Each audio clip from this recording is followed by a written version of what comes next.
When you think of Carly, what are the first 5 words that pop into your head?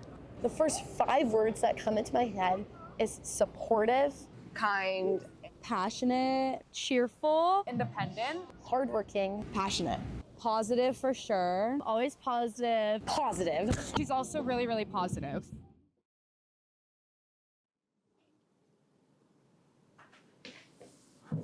Is this good? Perfect. Let me adjust.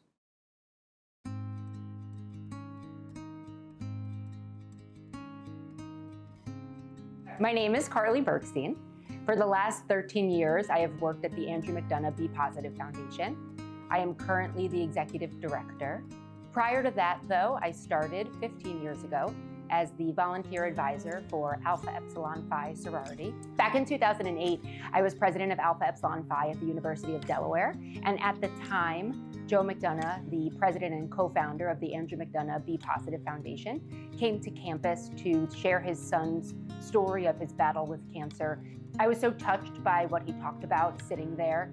I wanted to get involved. Obviously, our mission is to fight childhood cancer, but there's another piece to that of sort of living like Andrew and this idea to be positive. I'm at the forefront of a lot of people that are dealt really unfair and really sad hands in life. And the way that I try to look at that is those things are going to happen and we don't always have control over them. But what we can have control over is the way that we live every day. What's your favorite memory with Carly, or of Carly? When she presented at the event in April, and then I saw her raise copious amounts of money in about 15 minutes. It was super duper impressive. We were all enamored by her. She was great. If I could describe Carly in one word, it would be positive. She's a ray of sunshine. Carly's the first person I go to. I tell her all the time that I call her my sorority mom. She's always like there to cheer us on, help us with resources, and yeah, keep us very motivated. When I graduated college, I was devastated. I loved college so much. I knew that I wanted to be an advisor, and a position happened to open up sort of coincidentally about 6 months after I graduated, and I jumped on it as fast as I could. And I've been doing it for the last 15 years. I have been able to be a small part of so many women's journey through their college experience over the years. I've been able to build relationships with women over the last 15 years who I today think of as really some of my greatest friends. And so when I get the opportunity to spend time with the sorority, it's fun to do so, and it brings light into my life, and I enjoy it very much. At the beginning of my sophomore year at the NYDM retreat, I just remember that she was like really invested in what people had to say, and she was talking to everyone, not just the people that she was close with. That was when I was like, she has like a really good quality about her that like makes everyone feel really important and like not left out of anything. A number of years ago, there was a past chapter president who was diagnosed with cancer shortly after graduation. I had invited back like a ton of past presidents and past NYDM directors and people who I tried to get together all the time to do things that always sort of fell apart.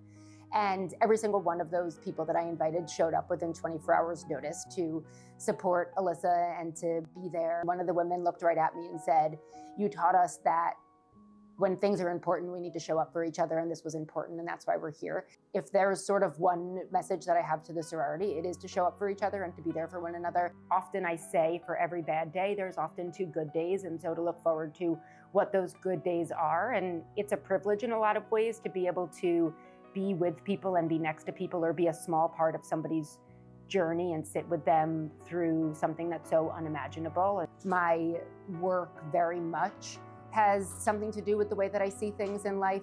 I think it's really easy to take things for granted. You know, kids who are diagnosed with cancer, none of them do anything wrong. They don't do anything to deserve this, and they are in this situation. And so sometimes I feel a responsibility to live life to the fullest as well, because I have that opportunity to, and I'm able to. Life is hard, and there's so many things that are really difficult and challenging about life for everybody, and those are going to be there regardless. And so one of the things that I really try to embody with everything I do is just how can we make it fun? Even if it's a meeting for work or a chapter meeting, it's how can we engage with each other and have a little bit more fun? She's just such a positive light in everyone's life. She's always an independent person, like a stable person like in my life that I can call when I'm feeling like unsure about things. She just walks the ground with positivity, always. Glass always half full, never a dull moment, never a sad moment, always positive about everything. Great to be around, great energy, always smiling, never sad, really positive person.